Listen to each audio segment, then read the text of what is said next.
Hello, hello, hello. Welcome to the conversation piece with your host, Akila. Ready? Let's go.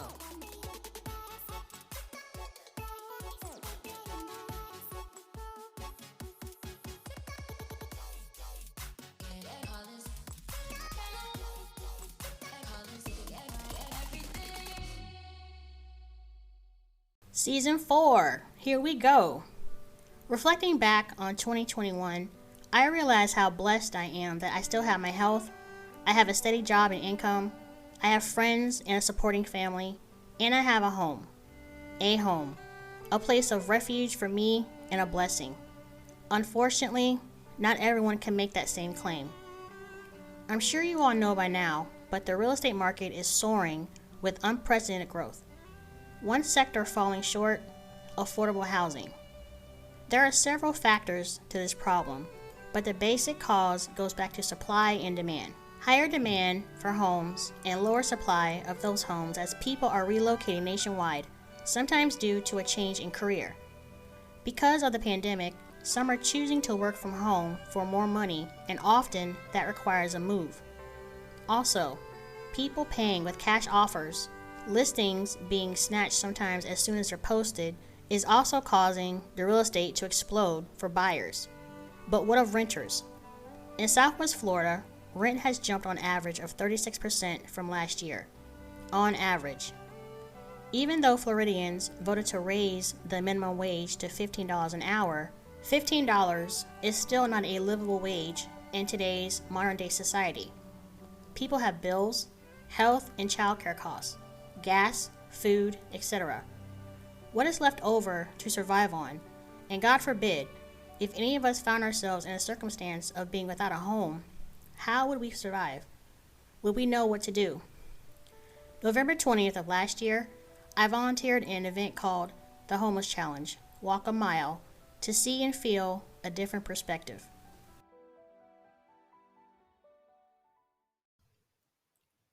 My first guest this season is my friend Chris.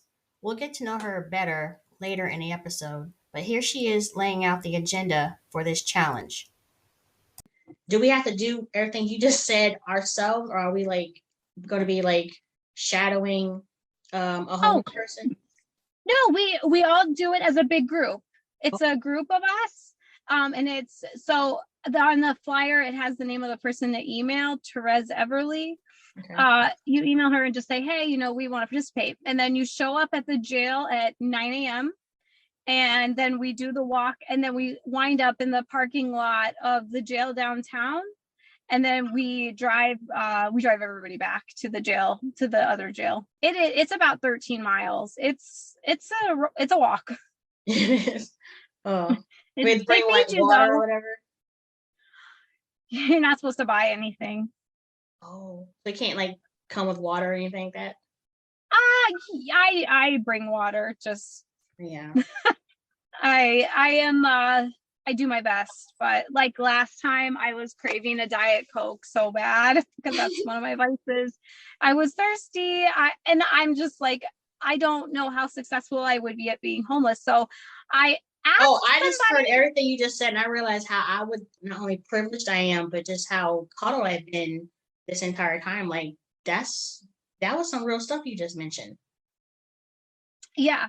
Yeah. And you get to see that it's that reality of it is just, you don't have resources. You have to rely either on panhandling, which some people do. It seems to be pretty common, or the kindness of strangers. So what I did last time is I didn't buy anything, but I asked somebody, I said, hey, we're doing this homeless challenge and I'm really thirsty. Would you mind giving me a soda? And someone did, you know, and that was a very privileged thing because I am a petite white girl and I was in a rough part of town, and people are like, well, she doesn't really belong here, but that was extreme. It was so privileged of me to even ask for it, because I know how I used to treat homeless people when I was like 18, 19. Like I would tell them like, hey, you need to get a job. Like I make minimum wage, and that's horrible and it's really ugly. And I cringe about those things that I used to think and do. But it's not often a choice, and it could very well be, me. uh it's rough, and so that's why I advocate for them, and I do try to like just keep people aware of how this is something that could happen to you. It could happen to a family member, and if you have a mental illness, it's very much more likely that it will happen to you. I had my phone on to record throughout various parts of this challenge. The first is the ambient sounds of the environment we were walking through. Granted, we did this as a group, but imagine being alone in this. Imagine being afraid. Imagine having a mental illness and having to navigate your way towards help and shelter.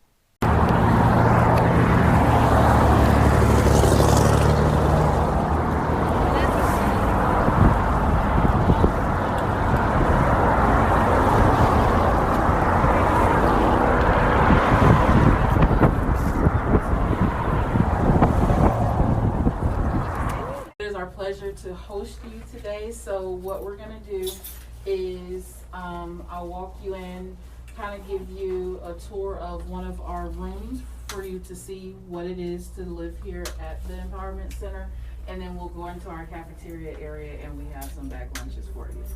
Okay? All right, so follow me. Don't pick up the tail end. And one of the things that happens when guests first get here, this is our security, so they will check in with security. Security will check their bags, make sure no inappropriate material is coming in through the door. So right here is our monitor station. We call them the bubble.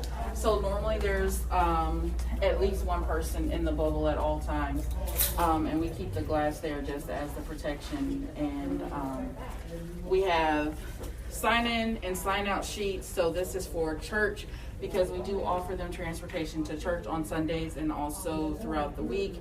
And then also if they want to do any of the programs that the Salvation Army offer as far as Christian counseling or anything, we do have sign up sheets there. Okay, so follow me.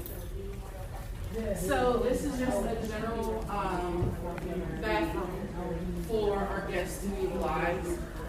This is our coffee machine, as well as water.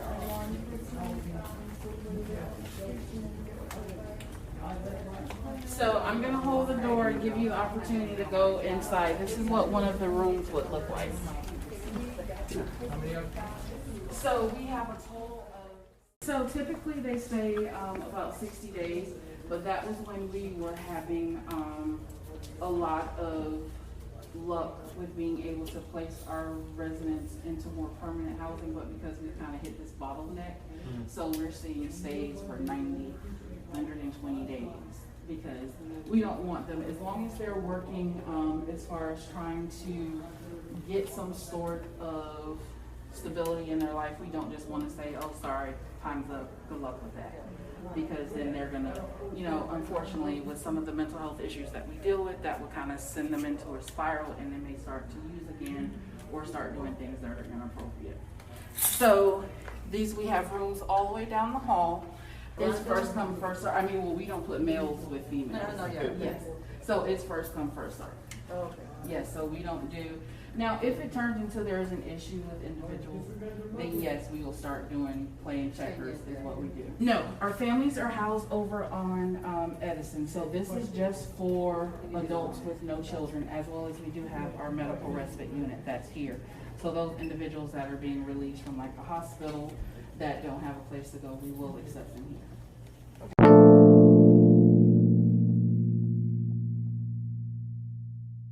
Then our next goal is to find work. So we take a bus and we go to the main bus hub, which is at the local Edison Mall. And we go there and we, walk around and try to see if anybody is hiring. And from there, it's about, we walk from there downtown to where we're going to spend the night and have our dinner, and that's the Homeless Resource Day Center. where you can have a shower, you can get food, water, etc., wash your clothes, charge your phone if you have one. So it's the purpose is to show everybody what it's like to have a day in the life of someone who is homeless. The voice you're about to hear is of Lance, one of the participants of the challenge, who used to be homeless. He wanted to share his experience. Let's listen. Share about your backpack. First off, I want everybody to hold on to that for a second. Just pass it to the next person. This is what I carried with me every day. And I'll go through what's in there and why it's so heavy. But I brought this with me because, like I said, this is what I had every day. So I don't know if you know it. So everyone, I want you to think about when you got up this morning. You slept in your own bed, probably got up, took a shower, maybe ate a little breakfast, put on some decent clothes, we dressed appropriately, we knew what we were coming up, but we don't always have that option. So you're kind of just dealing with what you got. So everything that I have on has been given to me one way, shape, or form. Shoes were donated to me, a friend of mine gave me to run. These are old jeans that I've had forever that I got when I worked in the restaurant. Shirt was given to me by the organization I used to work for, and we give these shirts out to everybody.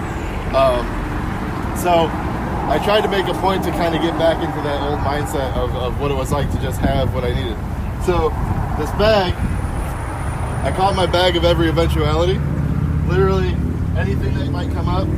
So raincoat, as you see, it's clouding over. It says multiple uses, so obviously you can wear it as a raincoat. But if I got important stuff I don't want to get wet, I can wrap that up in my bag. I can throw it over top of me, cover me and my bag. If I need a place to sit down that's wet, I can throw this down, sit on top of it so I don't have to get wet pants.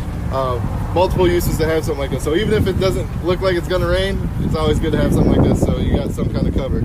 I got a towel, I got a second set of clothes, so I got a full set of, I got shorts, underwear, socks, another t-shirt, and an extra belt, because in case my belt breaks, you never know what's going to happen, so there's always an extra belt in there. Or when I was living in the truck, I have my CERT team bag, which I had a bunch of medical supplies in there, so I always had an extra belt in case I needed a tourniquet, in case somebody needed that.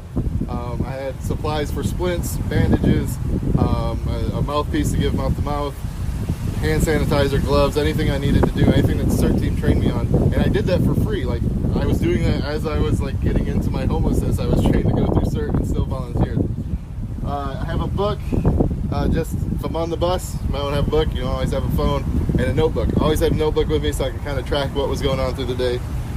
This pocket, obviously we got that from there. I always have 2 bottles of water, some granola bars, some snacks, just something. I'm glad they gave us an orange because this reminded me of something that happened when I was in prison. We wouldn't always eat our oranges right away because we kind of keep them on the side, because if we go out and work outside the gate, it'd be a nice little sugary snack to kind of boost us up. But the other thing is a lot of people don't necessarily have access to medical. It's hard to see somebody. So if you're feeling a little sick, a lot of times the guys in prison will eat the peel because of the amount of nutrients that are in the peel. Now it tastes terrible, it's not great, but it's high in citric acid and it'll give you a boost of vitamin. There's more vitamin C in the peel than there is in the rest of the orange. So if you eat the peel, even though it tastes terrible and it's one of the worst things ever, but you'll get that vitamin C boost and it'll make you feel a little bit better. So you might be able to beat an illness without having to go to medical, because who knows when you're actually going to get over there a lot of times. So that's a fun little thing. I'm glad we got that today.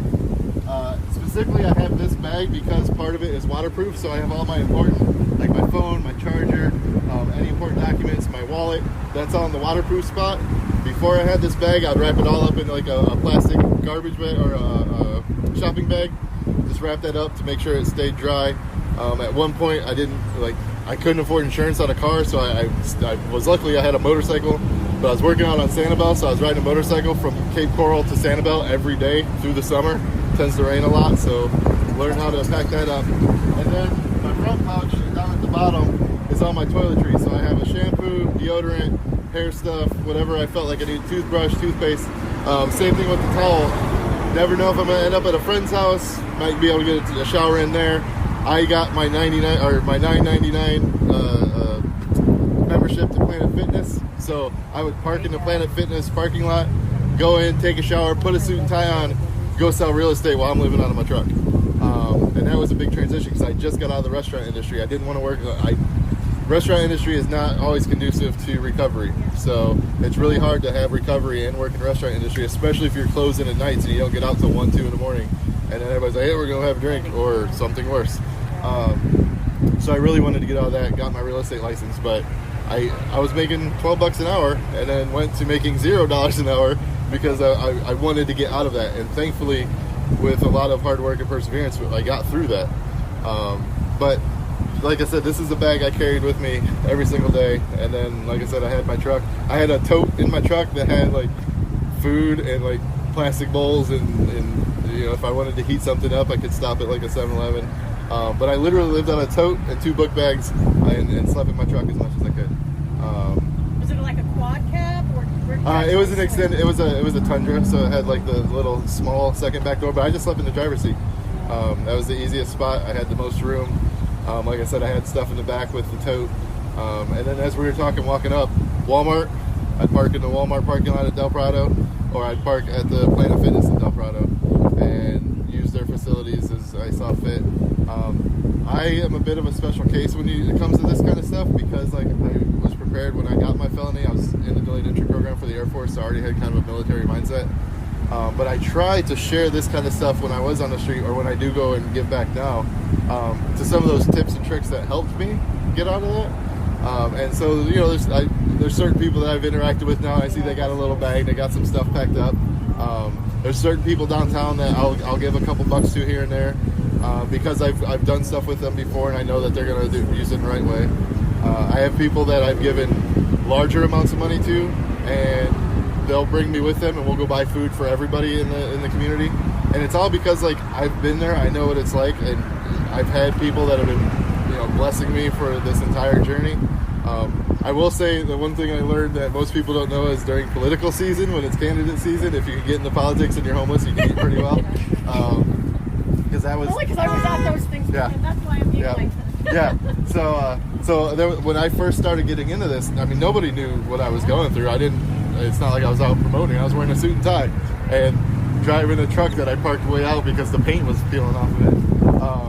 But I would go in and present myself, and nobody know. Like I probably hadn't eaten for like 2 days at some points, and I would go to the candidate forum, like, "Hey, I'm just here to meet people and eat a bunch of food because I'm kind of hungry." So that was a fun little trick that I learned that actually paid off in the long run because that's the work I do now. But there's all kinds of little things that you can learn as you're going through this process of like where you can get stuff, where you can get some handouts. Not a fan of people standing on the corner for, you know, asking for money. I think it's dangerous. I think it's the wrong way to do stuff. I think there's a better way that they can spend their time to get involved. But it's an option that some people take, and a lot of it comes down to drug addiction or any kind of it. It doesn't even have to be drug addiction. It could be addiction to, you know, the opposite sex, whatever it may be. But there's something that's driving the fact that they don't want to break that barrier to move forward. And I wasn't happy with, you know, from day one of going through the prison system. I started out thinking there's a better way to do this, and really made an opportunity to do those things and help people along the way. So now being able to do this kind of stuff and kind of explain to some, you know, people that haven't actually lived that lifestyle. But I appreciate you guys are out here. But we all get to go home at the end of the day. So just keep in mind, like, some people are wearing the same shoes that they've had on for months that have holes in them and haven't showered for the last 3, 4, 5 days, if not weeks. And so just keep that in mind. Again, we're out here today. We're taking advantage of a learning situation, but What about safe? Did you ever feel unsafe? all the time. All the time. Really, like, even though I was in parking lots and I was in a locked vehicle, I still didn't feel great about like sleeping. I can't imagine what it would have been like if I didn't have something to lock myself into, because I was already nervous enough. And I mean, Del Prado is not the worst part of town, so it's not like almost a luxury having something to lock your stuff up in, Right. yourself Yeah. up in, as compared to some of the people that are Yep. sleeping under the bridge or whatever. Exactly, That's a exactly. luxury, right? In fact, at one point, I had actually thought about getting one of those pop-up tents to put in my bed, but I was like, if somebody wants them, you just cut into it, you know. Yeah. So I was just like, I'm just gonna keep doing this. And to be clear, like, I made a conscious decision to go through that process.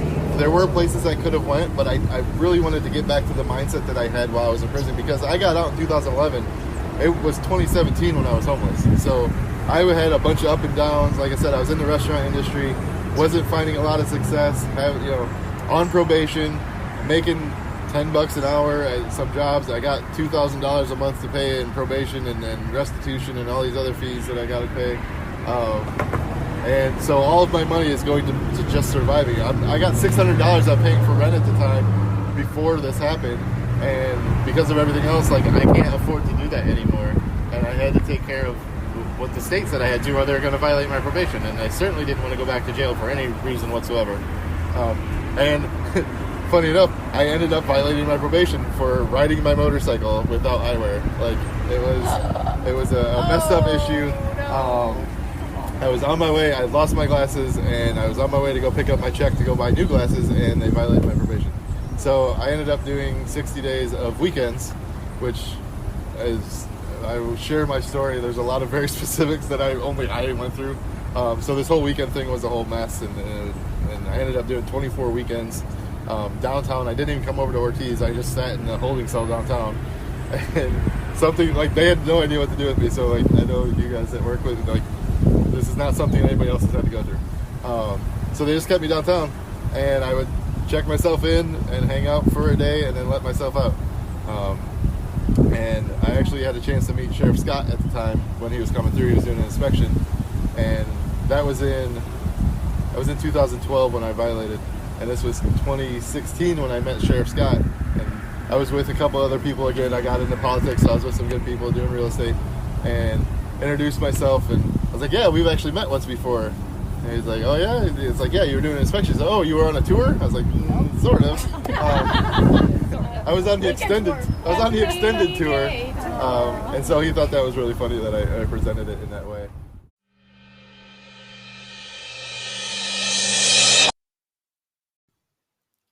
My initial inspiration for wanting to participate in this challenge was my friend Chris, who is a LMHC, a licensed mental health counselor.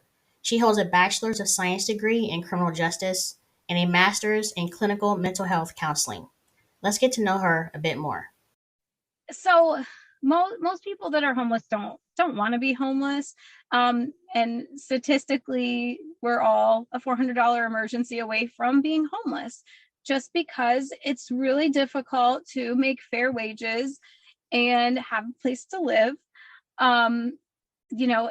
And anything can throw that off. So you have people in jail because of license suspension, and sometimes their licenses are suspended due to fines and fees, or child support. So they don't have the money to pay the fees. They don't have the money to pay the child support. They can't drive their car to get to a place to work. So then they're stuck with whatever is in their geographic area. Well, if none of the places in their geographic area are hiring or pay a decent wage, they either have to use their car illegally and go to a job that pays more, or they have no job and they can't make their rent, or they're having to allow a lot of other people into their homes and try to make rent. It's just a really, really vicious cycle. So all that to say is that, we could all find ourselves in that position. And so I think the walk is really to demonstrate the difficulties that people who are homeless face, especially like schizophrenia, because you exhaust your family, not because they don't love you, but because it's really difficult and challenging to go through life with someone who literally battles things in their head every day. And then with people with schizophrenia, quite often they don't like if they do start medication. So schizophrenia is one of the most serious mental illness. And if you recognize it early, if people around you are noticing things and you get on a medication regimen, and learn how to cope with all of the symptoms, it's treatable. It's never going to go away. But when you start early and you get treated for it, statistically, you are more likely to have like a normal life. People do very well if they stay on their meds and they manage it. But what actually happens is people hear voices and get terrified and they won't admit it for a really long time, or they're, somebody's kind of like secret child and they keep them very protected and they don't let them out too much, and then they get exhausted because the symptoms get worse and worse and worse if you don't treat it.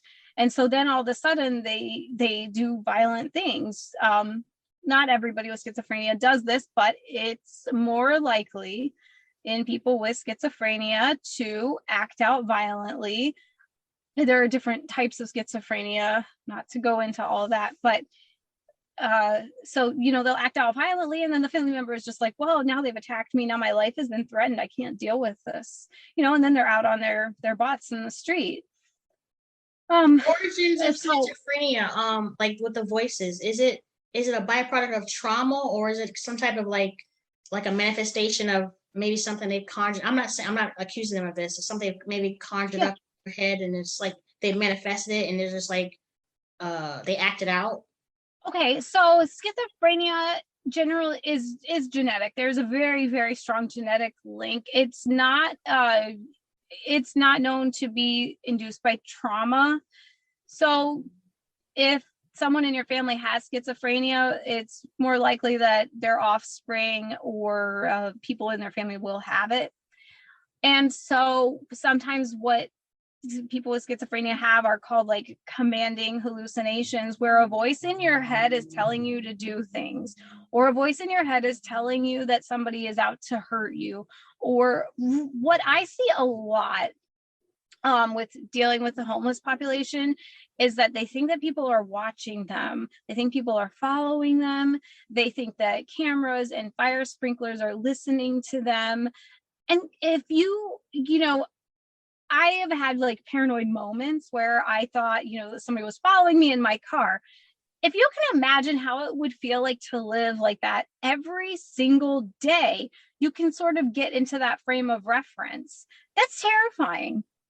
But the people who are having what's called command hallucinations, where a voice is telling them, hey, you need to kill that person, or you need to kill yourself, those are the ones that are more violent generally. But and then I've had people with schizophrenia who I counseled people at prison, and a couple of them heard voices of dead relatives, and one man in particular heard his aunt and his grandmother. I think I'm getting that right. And it was a source of comfort to him. So they would tell him, hey, everything's fine. It's going to be fine. You don't need to worry about this. Things are good. And it was calming. And so he didn't take his medication. And so I asked him, do you not take your medication because you're afraid to lose those voices? And he said, yeah, I don't hear my grandma anymore. She's dead. And so in this way, I hear her. All right. I said, what do you like to do for fun? Besides trying to save the world. No kidding. Oh gosh. So I run. I recently have gotten into trail running. So it's like running through the woods. And there's like special shoes, and it's this whole other world of weirdness that I never imagined I'd be doing. I read. I'm working on reading the Bible from cover to cover. I went to, surprisingly, a Catholic college for 2 years. So I've read the Bible before, but now I'm like reading it with a different viewpoint, and it makes a big difference. That's my fun. I work 2 jobs, and so the rest of my time, I don't watch a lot of TV because it's I don't know. I don't know if I'm just getting older, and I don't like filling my head with things that are not worth my time, I guess. Speaking of catchphrases, what do you think about cancel culture? Me personally, I can't get behind cancel culture, because everyone I've talked to, my best friend, she said, you can't cancel anything. The only thing that can cancel you is God, the creator. She's like, if it's not allowing room for growth and reflection, you can't, because especially you notice that there's certain people who seem uncancelable. like especially the rich. Yeah. Yeah, cancel them. Oh, yeah. No, you're not going to cancel the rich. I like that spin that you put on it, about only the creator can cancel you. Yeah, I agree. I think it's something that it's popular because it's easy to cancel somebody and kind of destroy their life. And usually I think about it in the terms of like celebrities and things like that. And I think I mentioned Chrissy Teigen, and she said some really awful things quite a few years ago to a child. And there was nothing of that. Like, there needs to be some type of punishment, I think. And if that punishment is like, well, we're not going to carry your product, that's sort of like you're reaping what you sow. But yeah, you're right. You cannot be canceled but by your creator. And the privileged, people who have money, who have power, they're never going to be canceled. Like, it can really affect like the little people, I think. And maybe that's another perspective to look at it from is, people get fired from jobs for stuff they say on social media. And so in one respect, they're canceled. But yeah, I like that. I like that only your creator can truly cancel you, and he wouldn't do that. Yeah. All right. Speaking of celebrity, I know you love Taylor Swift. She's coming out with a new old album on Friday. Yeah. Oh, she I'm seems wearing to. red lipstick. She has a lipstick line. No, it's her red album, and my lipstick is sort of red. I'm a nerd. I am too. It's okay. No, but I saw the documentary. I think it's on Netflix. That because I kind of saw her. Put it like this way, my view of her changed for the better, I should say. Yeah. Yeah. And that whole thing about her simply just wanting to own her music. She wrote it. Why can't she own it? And I try to look up. I think I had time to look this up. Lindsey Sterling. You say she mixes electric. I have never heard of electric violin in my life. Oh my gosh! Did you get to hear any of it? No, not yet. Probably afterwards. I didn't have time yet. It is so beautiful. So she's a classically trained violinist, and it's just a very enormous sounding violin. It's so rich and powerful. I like violins anyway, but oh my gosh, it's just the sound quality on all of the steroids ever. And then she mixes it with like beats, and it's just beautiful. And she sings well. So sometimes she'll sing a little bit. She sings really well. She's so talented. I love people that can create their own things, create their own music, create their own art. I think that's really valuable and important. And I admire people on one level for it. But when I actually enjoy what they've done, it's like, oh my gosh, yes, I'm obsessed. All right. All right. I do appreciate this so much. I don't want to take up too much of your time. Before we go, is there any last words you want to say? Thank you. I appreciate this. And I wish more people could talk more openly about stuff. I think it's hard being a human. Mm-hmm. It's weird, and we let a lot of our emotions kind of drive the things we do, and sometimes we react very instinctively to things when we should just sit and shut our mouths and open our ears and eyes and just listen and just love each other.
I remember when Lance told me that one of the reasons that he doesn't particularly advocate people who are in destitute situations or homeless to panhandle is because it can be dangerous. And I'm witnessing this firsthand as I'm in a drive-through. This guy comes and asks, if he can spare any change, and I told him, at the time, I didn't have any cash on me, and I didn't. But he's going to car, asking people, and some do and some don't. But one guy, I don't know what he said to him, but he literally just peeled out of the drive-through, and sometimes, even in a desperate situation, you still are dealing with people, and you don't know what will set somebody off. So I now realize what Lance was talking about, that it can be dangerous. Just trying to survive is dangerous.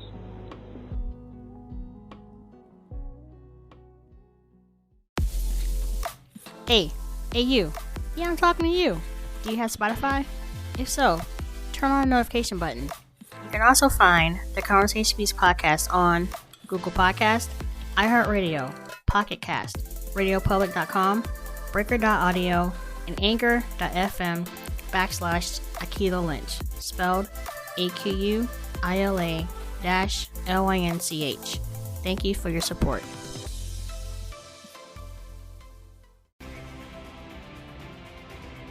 Thank you again for tuning into another episode of the Conversation Piece podcast. I am your humble host, Akilah, requesting that you join me again. So, until then, be safe. Love and value yourself so that you can love and value others. I bid you adieu with the greeting, Assalamu alaikum. Peace be with you.